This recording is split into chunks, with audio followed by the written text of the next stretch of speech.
அனைவருக்கும் வணக்கம். நான் உங்கள் அருண் மனோஜ்குமார். நீங்கள் பார்த்து கொண்டிருப்பது back on official YouTube channel. நம்ம சேனல் சப்ஸ்கிரைப் பண்ணாதவங்க சப்ஸ்கிரைப் பண்ணிடுங்க, பக்கத்தில் இருக்க பெல் பட்டனை கிளிக் பண்ணிடுங்க.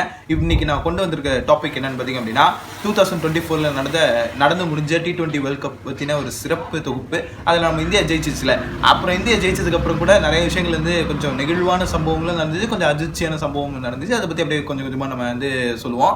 ஓகே, இந்த வேர்ல்ட் கப் அப்படிங்கிறதுல பார்த்தீங்க அப்படின்னா 2 சீரிஸ் இருக்குது. ஒன்று T20, இன்னொன்று வந்து 50-50. அதில் இந்த 50-50 பார்த்தீங்க அப்படின்னா ஆட் இயர்ஸ்லேருந்து அது கண்டக்ட் பண்ணுவாங்க. இந்த T20 மட்டும் பார்த்தீங்க அப்படின்னா ஈவன் இயர்ஸில் கண்டக்ட் பண்ணுவாங்க. அதாவது இப்போ 2011 வேர்ல்ட் கப் நடந்துச்சுன்னா அப்படின்னா 2012 பார்த்தீங்க அப்படின்னா இந்த இது 2020 ஓவர்ஸ் நடக்கும். அந்த மாதிரி இப்போ கன்சிக்யூட்டிவ் அதுக்கு அடுத்த சக்ஸஸிவ் இயர்ஸில் வந்து பார்த்தீங்க அப்படின்னா இப்போ 2019 வேர்ல்ட் கப் முடிஞ்சிச்சு அப்படின்னா 2020 T20 வேர்ல்ட் கப் நடக்கும். அந்த மாதிரி தான். ஓகேங்களா, அதுதான் வந்து இந்த சீரிஸோடது. இது ICC வந்து டைரெக்டாக நடத்துது. ஓகேங்களா, எப்பயுமே டாப் 8 டீம்ஸ் செலக்ட் பண்ணுவாங்க. அந்த டாப் 8 டீம்ஸில் இங்கிட்ட ஒரு 4 டீம், அங்கிட்ட ஒரு 4 டீம், ரெண்டும் வேறு வேறு இடங்களில் விளையாண்டுட்டு இருப்பாங்க. விளையாண்டு முடிச்சுட்டு இந்த இதில் செமிஃபைனல் குவாலிஃபிகேஷனில் ரெண்டையும் வந்து ஒன்று சேர்ப்பானுங்க. இங்கிட்ட ஒரு 2 டீமு, இங்கிட்ட 2 டீமையும் பார்த்திங்க அப்படின்னா மாற்றி கிறிஸ் கிராஸில் வந்து செமிஃபைனல் நடத்துவாங்க. அந்த இதில் எது குவாலிஃபை ஆகுதோ அதுதான் ஃபைனல்ஸில் போய் 2 டீமாக போய் மோதும். ஓகேங்களா, இதுதான் வந்து நடக்கும். சில சமயம் இந்த துருவத்தில் விளையாண்டவங்க 2 டீம் கூட அதில் ஃபைனலில் விளையாடுறதுக்கு வாய்ப்பு இருக்குது. பூல் ஏ, பூல் பின்னு சொல்லுவாங்க. அந்த பூல் ஏல கூட 2 பேர் இந்த 2 பேர் செலக்ட் ஆகி செமிஃபைனலில் வந்துருப்பானுங்களே. அந்த செமிஃபைனலில் பார்த்தீங்க அப்படின்னா ஃபைனல்ஸில் ஜெயிச்சு கூட ஃபைனலில் கூட 2 பேர் குவாலிஃபை ஆகலாம். அல்லது இந்த இதில் இப்படி இதாகலாம், இல்லைனா இந்த இதில் ஒரு டீம், இந்த இதில் ஒரு டீம், 2 துருவத்துலேருந்து போல்.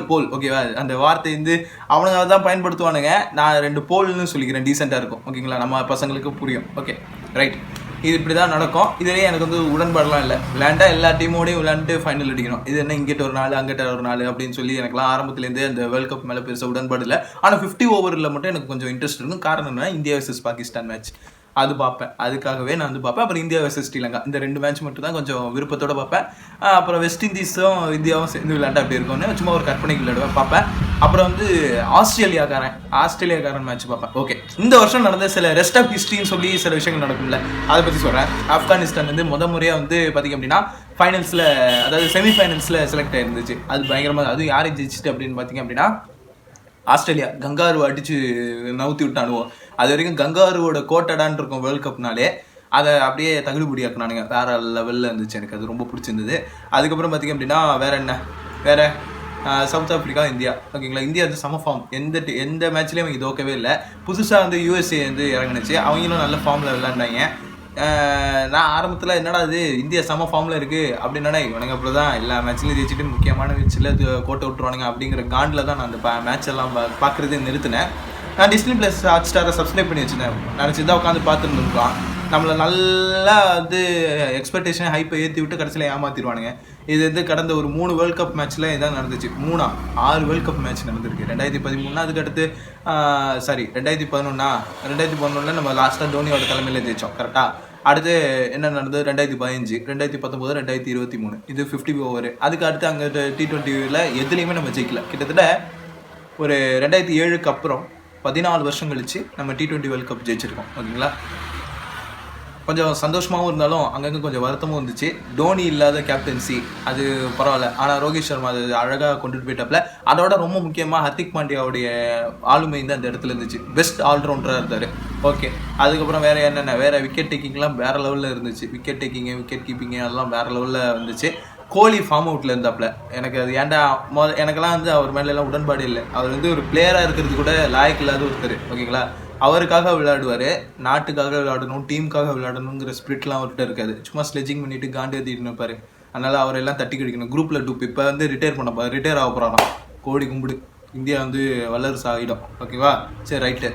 அடுத்து வந்து பார்த்திங்க அப்படின்னா ரொம்ப வருத்தமான ஒரு விஷயம், பிளேயராக இருக்கிற Jadeja allrounder, the best allrounder forever. இப்போ இந்த டிக்கெட்டுக்கு ஒரு பெஸ்ட் ஆல்ரவுண்டர் யாருன்னா ஜடேஜா அவர்கள். அவர் ரிட்டையர் ஆகுறதுங்கிறப்ப கொஞ்சம் மனசு கஷ்டமாக இருந்துச்சு.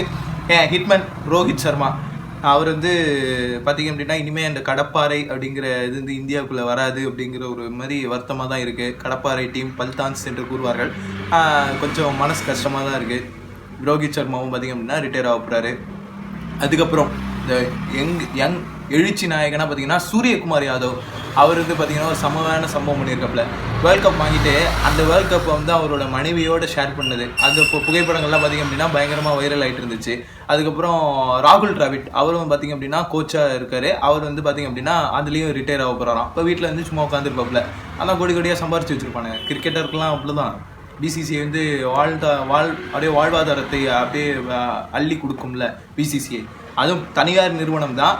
தனியார் நிறுவனத்திலே நிறைய கார்பரேட் சப்போர்ட்லாம் இருக்குது. அதனால தான் வந்து அந்த பிசிசிஐங்கிறது ஒரு அசைக்க முடியாத ஒரு விஷயமா இருக்குது. அவனுங்க தலைமையில் நடக்கிற ஐபிஎல்ல கூட பார்த்தீங்கன்னா அங்கங்கே யார் கிரிக்கெட்டுக்கு எதிராக இருப்பாங்களோ அவங்களோட கை கோத்துக்கிட்டே அதை வந்து சம்பாதிக்கிறானுங்க வருஷம் வருஷம். அது நம்மளையும் பைத்தியக்காரனாக்குறானுங்க, அது வேறு விஷயம். இது வந்து இப்போ இல்லை, 1960களிலே சொல்லிட்டாரு நம்ம பேரறிஞர் அண்ணா முதலமைச்சராக இருந்த காலகட்டத்திலே சொன்ன விஷயம். கிரிக்கெட்டுங்கிறது 11 முட்டாள்கள் விளையாடுற விளையாட்டு. அதெல்லாம் பார்த்தீங்கன்னா சத்தியமாக உங்களுக்கு இது இருக்காது. ரெண்டாவது அது வந்து சுறுசுறுப்பு, ஒரு உடல் உழைப்பு எதுவுமே கிடையாது, சும்மா ஒரு சோம்பேறித்தனமாக இருக்கும். ஆனால் இங்கே என்ன இந்த டைவ் அடிக்கிறது, இந்த அங்கங்கே பறந்து கேட்செல்லாம் பிடிக்கிறானுங்களே, அதெல்லாம் பார்க்கும்போது இதில் என்னப்பா உடல் உழைப்பு இல்லைங்கிற, இதில் ஸ்டெமினா இருக்கேப்பா அப்படின்லாம் நீங்கள் கேட்பீங்க. இருக்கும், அது டெடிக்கேஷனாக விளையாட்டை பார்க்குறவங்க, விளையாட்டை வந்து தன்னோட டீமுக்காக விளையாடணும் அப்படின்னு உண்மையாக நாட்டுப்பற்றோடு இருக்கிறவனுடைய இது வந்து இந்த அளவுக்கு இருக்கும். டெடிக்கேஷனாக இருக்கிறவனுக்கு அந்த இதை உடைக்கணும்னு தோணும். அந்த விஷயத்தில் நான் இந்த கிரிக்கெட்டில் நான் பாராட்டுறேன். ஜாதி மதம் பேதம் எதுவுமே இல்லாமல் பார்த்தீங்க அப்படின்னா எல்லோரும் ஒற்றுமையாக வந்து பார்க்கக்கூடிய மேட்ச் தான். ஆனால் 2 பிளேயர்ஸ் வந்து கொஞ்சம் டாப்பாக இருந்தாங்கன்னா, இப்போ விராட் கோலினா விராட் கோலி ஃபேன்ஸ், ரோஹித் சர்மானா ரோஹித் சர்மா ஃபேன்ஸ் அப்படின்ட்டு 2 ஃபேன்ஸ் ஃபைட்லாம் நடக்கும் இந்த கிரிக்கெட்லன்னு இல்லை, சினிமாவில். அதுவும் நம்ம தமிழ் ஆட்கள், நம்ம தமிழில் மட்டும் இல்லை, இந்தியாவிலே பார்த்திங்க அப்படின்னா 2 வெவ்வேறு துருவமாக இருந்துச்சு அப்படின்னா அந்த வெவ்வேறு துருவம் வந்து பார்த்திங்க அப்படின்னா சண்டை போட்டுக்கிறதுக்கு அவனுங்க 2 பேரும் சண்டை போட்டுக்க மாட்டானுங்க. அவனுக்கு 2 பேரும் ஒற்றுமையாக இருப்பானுங்க. ஆனால் அவனுங்களோட ஃபேன்ஸாக இருக்கிற நாம தான் அடிச்சுப்போம். ஓகே, இந்த மாதிரியெல்லாம் சில விஷயங்கள் நடக்கும். இந்த விஷயத்துலேருந்து நம்ம என்றைக்கு வெளியில் வரோம், உண்மை என்ன, யதார்த்தம் என்ன, இந்த கிரிக்கெட் பார்க்குறதுனால நமக்கு என்ன லைஃப்பில் பெருசாக முன்னேற்றம் வரப்போகுது அப்படின்னா எதுவுமே கிடையாது. ஜஸ்ட்டு அது வந்து ஒரு ஓவரலாக தெரிஞ்சிக்க வேண்டிய விஷயம். ஆனால் இது வந்து எஸ்எஸ்சி எக்ஸாம்ஸு இந்த மாதிரியான எக்ஸாம்ஸ்லாம் வந்து வைப்பானுங்க, அது வேறு விஷயம். அது மேலே வைக்கும்பொழுது கொஞ்சம் அதை பார்த்து தான் வேறு வழி இல்லை. ஆனால் ரொம்ப பைத்தியமாக அதிலே இருக்கிறது வந்து எனக்கு புரியலை. இப்போ ஒரு சினிமா பார்க்குறோம் அப்படின்னா அது வேறு. சினிமாங்கிறது ஒரு ஆர்ட் ஃபார்மை தாண்டி நம்ம மனசோடு அது வந்து ஒட்டி போகிற ஒரு விஷயம். நம்ம தமிழில் இருக்கிறவங்க நடிக்கிறாங்க, தமிழில் கதை எழுதுகிறாங்க, திரைக்கதை எடுக்கிறாங்க, ஒரு தமிழ் படமாக நமக்கு கொடுக்குறாங்க. வேறு லாங்குவேஜில் இருக்கிற படத்தை கூட தமிழில் கொடுத்து நமக்கு வந்து ஒரு கலை தாகத்தை வந்து ஏற்படுத்துகிறாங்க. ஒரு பொழுதுபோக்கு அம்சமாக தான் அது இருக்கும். ஆனால் விளையாட்டு, இந்த கிரிக்கெட்லாம் பார்த்திங்க அப்படின்னா மற்ற விளையாட்டுக்கு இல்லாத வரவேற்பையா கிரிக்கெட்டுக்கு அவ்வளோ அதிகமாக இருக்குது. மற்ற விளையாட்டுலாம் வந்து பார்த்திங்க அப்படின்னா ஏதோ தூர்தர்ஷன் சேனல்லே எங்கேயோ ஓடிட்டுருக்கோம், பெருசாக யாரும் அதை கண்டுக்க மாட்டாங்க. ஆனால் அந்த கிரிக்கெட் மட்டும் ஏன் ரொம்ப ஹைலைட்டடாக காட்டுவாங்க? Because of corporate influence. மற்ற விளையாட்டுலாம் வந்து கவர்மெண்ட்டே டேரெக்டாக எடுத்து நடத்தும். இப்போ ஹாக்கியாக இருக்கட்டும், கொக்கோவாக இருக்கட்டும், வேறு என்னென்ன விளையாட்டு இருக்குது, வாலிபாலாக இருக்கட்டும், இந்த விளையாட்டுலாம் பார்த்திங்க அப்படின்னா கவர்மெண்ட்டோட இதுலேருந்து வரும், கவர்மெண்ட்டோடைய ஃபெடரேஷன்லேருந்து வரும். அந்த ஃபண்டு யூஸ் பண்ணி நடத்துவாங்க. ஆனால் அந்த பிசிசிஐங்கிறது முழுக்க தனியார் மயமாக்கப்பட்ட ஒரு நிறுவனம். அந்த நிறுவனத்துலேருந்து பார்த்திங்க அப்படின்னா வந்து பார்த்திங்க அப்படின்னா நிறைய கார்பரேட் சப்போர்ட் யூஸ் பண்ணி பார்த்திங்க அப்படின்னா அந்த டீம், அந்த இது வந்து ரொம்ப ஹைலைட்டடாக காட்டப்படுது. அது நீங்கள் ஐபிஎல்ல அதோடைய வெளிப்பாடை நீங்கள் பார்க்கலாம். மற்ற ப்ரீமியர் லீக், இந்த இப்போ டிஎன்பிஎல் ப்ரீமியர் லீக் கூட தான் ஒன்று வந்திருக்கு, தமிழ்நாடு ப்ரீமியர் லீக்னு. அது கவர்மெண்டோட ஃபண்டில் தான் நடக்குது. அது ப்ரைவேட்டிசமாகவே இருந்தாலும் கூட பிசிசி அளவுக்கு அவங்களால அதை வந்து பெருசாக நடத்த முடியல. காரணம் என்னென்னா கவர்மெண்ட் ஃபண்ட் அதில் இருக்குது. டிஎன்பிஎல் பொறுத்தவரையில் அது ரொம்ப பெரிய பப்ளிஷ்லாம் பண்ண முடியாது. ஆனால் அதுலேருந்து ஒரு சில நல்ல பிளேயர்ஸ்லாம் உருவாக்குறாங்க.